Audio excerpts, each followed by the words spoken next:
Hello, we're not a knock-through terrace house in a side street that used to be a hairdresser's. We are a salon. My name's June. How can I help you? You need a hairstyle that says, "Hey, yes, I'm here. I'm sexy. I've just separated from my violent husband. My teenage daughter's just flown my nest to university." Yes, a hairstyle that says, "Hey, I'm here. I'm woman." Originally from Burnage with slight self-esteem issues, but now down to a size 14. Ditched all that was clogging up her life and found herself a compact little apartment in town. A hairstyle that says, "I'm city centre." A hairstyle that says, "Stylish interior and exciting events calendar." A jazzed-up Sex in the City Miranda chin-length bob might look too butch with your broad shoulders. Ta-ra! Are you going away this year, Donna? I went away in June. The night before the holiday. I was dead excited, right, and hungry. I thought, start your holiday now, girl. So, we had fish finger sandwiches all round, with 3 fish fingers on each sandwich. I had to open 2 packets. The margarine was dripping down my chin. Brilliant.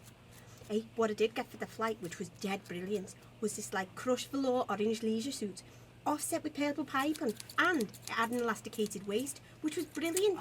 Because when you're travelling up that far, right, you know what happens is, inside pushes out and the pressure outside pushes in. But the pressure in the aeroplane is like being on the top of Ben Nevis. I don't know who he is. It makes your stomach grow bigger and bigger. And Sandra was freaking right. I said, "Sam, you just need a trump." So we both had a fizzy drink of vodka and coke, and that really helped, which was brilliant. Yeah. My ears were dead bad though. I said to the steward, "I need a boiled sweet for landing." He gave me a really dirty look. I didn't know, right, because of the cutbacks and that. They don't give them you no more. They're so stuck up on big air. My ears were throbbing. But Carl, right, how nice is this? He's always thinking of me. Pulled his pepperoni out of his trackies and said, "Get your lips round this, babe. That'll clear your blocked ears." And it did. Brilliant. Oh, yeah, he's a good one, isn't he? Yeah.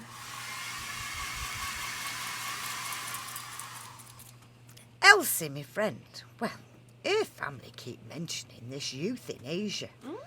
I said the nearest you've come to Asia is sampling chip-chop-style curry sauce, and she insists that inflamed a rosacea. Elsie says, "I know of no youth in Asia." I said, "You've probably forgotten, and if the family are coughing up for the airfare, you should go." Well, she says, "Well, it says Amsterdam on the tickets, not Asia." Oh, she's not keen. She says it's the place where they tinkle in the middle of the street behind a piece of corrugated sheeting, and 3 feet away, within shaking distance, a gendarme is palming you off with a lager that's mostly frothy head. I said, "That sounds like the Dam. Do you remember Betty that went years ago?" Yeah. Said there was a knocking shop next to a butcher's. Asked for a couple of slices of tongue and a nice ham shank in the wrong establishment. Oh, one way you'd come out smiling, but your dinner party's ruined. The other, you're still frustrated, but you'll not go hungry. One bemused, glazed and confused passerby got her establishments all mixed up, didn't she? Ordered a large bratwurst sandwich. Well, it changed her life. She was never the same again. It knocked her hip out, and she ended up cohabitating for a while with a downsizing dominatrix on and in a barge. Beautiful barge. Interior-wise, beautiful. Oh,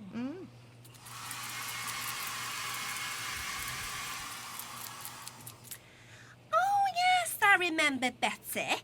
Didn't she used to sell oversized Scotch eggs on the railways? Yeah. Shame. I met her once, years ago, mind.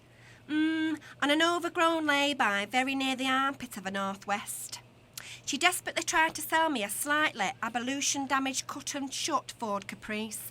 I thought, when she reluctantly opened the hatchback, she must run a mobile dog grooming business, what with all the leather straps. Oh, I say. Oh, Andrew, my son, wheeled me round that store at the Trafford Centre. Oh, I think it's the one that doesn't sell fridges. Any road, it was during its launch week. Oh, June, I was bombarded with tasty nibbly bits. Shoved 3 cubes of cheese under my chin. One of these Metro News sexuals from London on the deli counter. Failed to point out it was mature, extra strong and me a pensioner living on my nerves. Oh. Well, it proper winded me, it did. I got me breath. Said, I want to speak to the duty manager immediately. I said, I want to be sure before I leave this store that this cheese has a safety warning attached. I said, it's not extra strong, it's bionic. It's not mature, it's prehistoric. I said, and don't even get me started on that Mexican salsa, I said, I know even without trying it, it clearly should be only available on prescription. Well, he started laughing. 2 chins and a pudge that cried, reduce ready meals. I said, my advice, sunshine, is to cut down on the chilies and label it relish. Salsa. Prescription salsa, June. It's a step too far for the people of the Northwest. Oh, yeah.